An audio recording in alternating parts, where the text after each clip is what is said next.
ಏನೇ as A host ಆಗಿ ನೀವು ಒಪ್ಕೋಬೇಕಾದ್ರೆ ರೆಕಮೆಂಡೇಷನ್ ಅದರ್ ಥಿಂಕ್ ಬಿಟ್ಬಿಟ್ಟು ಏನು ನಿಮ್ಮದು ಕನ್ಸರ್ನಿಂದ ಏನು ಕಂಡೀಷನ್ ಹಾಕಿರ್ತಾರೆ ಏನಾದರೂ ಅಂತ ಎವ್ರಿ ಶೋಗೆ ಕಾರ್ಯಕ್ರಮ ಕನ್ನಡಿಗರಿಗ, ಕರ್ನಾಟಕದಲ್ಲ ಕನ್ನಡದವ್ರಿಗ, ನಿಮ್ಮಂಥವ್ರಿಗ, ನಮ್ಮಂಥವ್ರಿಗ, ಇದರಲ್ಲಿ 10 ಕನ್ನಡದ ಮನೆ ಉದ್ಧಾರ ಆಗುತ್ತಾ, ಬರ್ತಾ ಇರೋರು ಕನ್ನಡದವ್ರು ಕೆಲಸ ಮಾಡ್ತಾ ಇದ್ದಾರೆ, ಅವ್ರ ಕುಟುಂಬಕ್ಕೆ ಅನ್ನ ಹೋಗುತ್ತಾ, ಕನ್ನಡದಲ್ಲಿ ಎಲ್ಲರ ಮನೆ ಮುಖದಲ್ಲಿ ಒಂದು ನಗು ಬರುತ್ತಾ, ಖುಷಿಯಾಗಿ ಕನ್ನಡಿಗರು ಮಲಗ್ತಾರೆ ಅನ್ನೋದು ನನ್ನ ಉದ್ದೇಶ ಆಗುತ್ತೆ. ಆಗಲ್ಲ ಸರ್, ಇದು ಕಂಡೀಷನ್ ನಿರೂಪಕರಾಗಿ ಏನು ಕಂಡೀಷನ್ ಏನಕ್ಕೆ ಸರ್? ನಾನು ನನ್ನ ಮಗಳಿಗೆ ಕಂಡೀಷನ್ ಹಾಕಲ್ಲ. ನಿಂಗೆ ಏನಮ್ಮ ಬೇಕು ಅಂತೀವಿ, ಯೋಗ್ಯತೆ ಇದ್ದರೆ ದುಡ್ದು ಕೊಡ್ತೀವಿ, ಇಲ್ಲಾಂದ್ರೆ ಕಷ್ಟಪಟ್ಟು ಕೊಡ್ತೀನಿ, ಏನೋ ಮಾಡ್ತೀನಿ, ಅದು ಒಳ್ಳೇದಲ್ಲ ಅಂತ ಹೇಳ್ತೀವಿ. ಒಂದು ತಿಳ್ಕೊಳ್ಳಿ ಸರ್, ನೀವು ಕೆಲವು ಪ್ರಶ್ನೆಗಳು ಕೇಳೋದು ತಪ್ಪೇ ಅಲ್ಲ ಸರ್, ಕೇಳಿ, ನಿಮ್ಗೆ ಅಧಿಕಾರ ಇದೆ. ಬಟ್ ಕೆಲವು ಅರ್ಥ ಮಾಡ್ಕೊಳ್ಳಿ. ಪಕ್ಕದಲ್ಲೇ ವಿಂಡ್ಸರ್ ಮ್ಯಾನರ್ ಎದುರುಗಡೆ ಸಿದ್ದರಾಮಯ್ಯ ಅವ್ರ ಮನೆ ಇದೆ. ಸುಮ್ಮನೆ ಒಂದು 3,000 ಫ್ಲೈಟು ಟಿಕೆಟು ನಾನೇ ಕೊಡ್ತೀನಿ ಬೇಕಾರೆ. ಮೋದಿಯವ್ರು ಸಿಗ್ತಾರೆ, ನಮ್ಮೆಲ್ಲರ ಪರ ಹೋಗಿ ಮಾತಾಡಿ.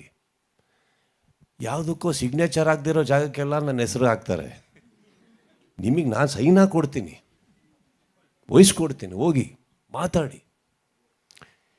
You should understand, nobody is bigger than the government, the power or anybody. We are all lesser people. ಇದೇನಾಗುತ್ತೆ ಗೊತ್ತಾ ಸರ್, ನಿಮಗೆ ಯಾಕೆ ಬೇರೆ ಪ್ರಶ್ನೆಗಳು ಬರಲ್ವಾ? ಈಗ ನಾವು ದುಡಿತಾ ಇರೋದ್ರಲ್ಲಿ ಒಂದು 10 ಜನಕ್ಕೆ ಒಳ್ಳೇದು ಮಾಡ್ತಾ ಇದ್ದೀನ ಕೇಳಿ, ಹೇಳ್ತೀನಲ್ಲ. ನಾನು ದುಡಿಯೋದ್ರಿಂದ ಯಾರಿಗಾರ ಸಮಾಜಕ್ಕೆ ಏನಾರ ಕೊಡ್ತಾ ಇದ್ದೀನ ಕೇಳಿ, ಹೇಳ್ತೀನಲ್ಲ.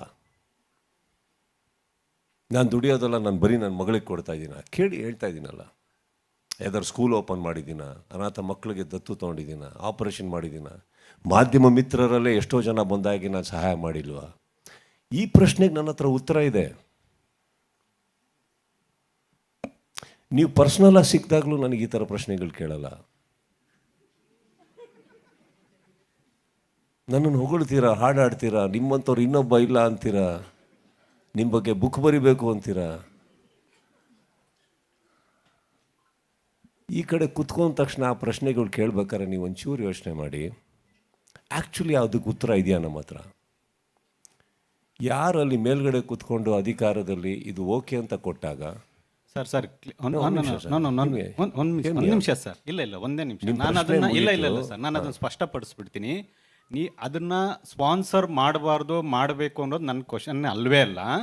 ಆ್ಯಸ್ ಎ ನೀವೊಬ್ಬ ಹೀರೋ ಆಗಿ ನೀವು ಬೇರೆ ಏನಾದರೂ ಈ ಥರದ್ದು ಜನರಲ್ ಆಗಿ ಏನಾದರೂ ಒಂದು ಷರತ್ತುಗಳು ಹಾಕ್ಕೊಂಡಿರ್ತೀರಾ ಅಂತ ನಾನು ಕೇಳ್ತಾ ಇರೋದು ಅಷ್ಟೇ. ಅದನ್ನ ಬ್ಯಾನ್ ಮಾಡಬೇಕು ಅಥವಾ ಹಾಕ್ಬಾರ್ದು ಅಥವಾ ಹಾಕ್ಲೇಬಾರ್ದು ಅನ್ನೋದು ಆ ಥರ ನನ್ನ ಕ್ವಶನ್ ಅಲ್ಲ, ನನ್ಗೆ ಅದು ಸಂಬಂಧನೂ ಇಲ್ಲ. ಜಾಸ್ತಿ ಆಗ್ತಾ ಇದೆ ನಿಮ್ಮದು, ಮೈಕ್ ಇದೆ, ಕೇಳಿಸುತ್ತೆ, ಕೇಳಿ. ನಾನು ಬ್ಯಾನ್ ಬಗ್ಗೆ ಮಾತಾಡಿಲ್ಲ. ನಾನು ಇದನ್ನು ಹೀರೋ ಆಗೂ ನಡೆಸ್ಕೊಡಲ್ಲ ಸರ್. ಇದನ್ನು ನಡೆಸ್ಕೊಳ್ಳೋದು ಒಂದು ಹೋಸ್ಟ್ ಆಗಿ, ಅಲ್ಲಿ ಕುತ್ಕೊಳ್ಳೋ ಕಂಟೆಸ್ಟೆಂಟ್ಸಿಗೆ ಒಂದು ಸಹೋದರನಾಗಿ, ಮನೆಯಲ್ಲಿ ಯಾರ್ಯಾರು ವೀಕ್ಷಕರು ನೋಡ್ತಾರೋ ಅವ್ರ ಮನೆ ಮಗನಾಗಿ ನಡೆಸ್ಕೊಟ್ಟು ಒಂದು ಖುಷಿ ಪಡಿಸಿ ಮಲಿಸೋದಕ್ಕೆ ಪ್ರಯತ್ನ ಪಡ್ತೀವಿ ಹೊರತು ಬೇರೆ ಏನಿಲ್ಲ. ಕಂಡೀಷನ್ ಅಂತ ಬಂದರೆ, ಪ್ರೋಗ್ರಾಮ್ ನಡೆಸ್ಕೊಡ್ಬೇಕಾದ್ರೆ ನನಗೊಂದು ಕುರ್ಚಿ ಹಾಕ್ಕೊಡಿ ಅಂತ ಕೇಳೋನಲ್ಲ ನಾನು. ನಿಂತ್ಕೊಂಡು ನಡೆಸ್ಕೊಡ್ಬೇಕಾದ್ರೆ ಇನ್ನೇನು ಕಂಡೀಷನ್ ಹಾಕಲಿ ನಾನು? ಟೆಲ್ ಮಿ, ನಿಮ್ಮ ಪ್ರಕಾರ ನಾನು ಎಷ್ಟು ಅವರ್ಸ್ ನಿಂತ್ಕೋತೀನಿ, ಎಷ್ಟು ಅವರ್ಸ್ ಒಂದು ದಿನದಲ್ಲಿ ಕಾಲ ಕಳೀತೀನಿ, ಎಷ್ಟು ಅವರ್ಸ್ ಮಾತಾಡ್ತೀನಿ? ನೀವು ಅದನ್ನು ಕೇವಲ 1.5 ಗಂಟೆಯಲ್ಲಿ ನೋಡ್ತೀರಿ.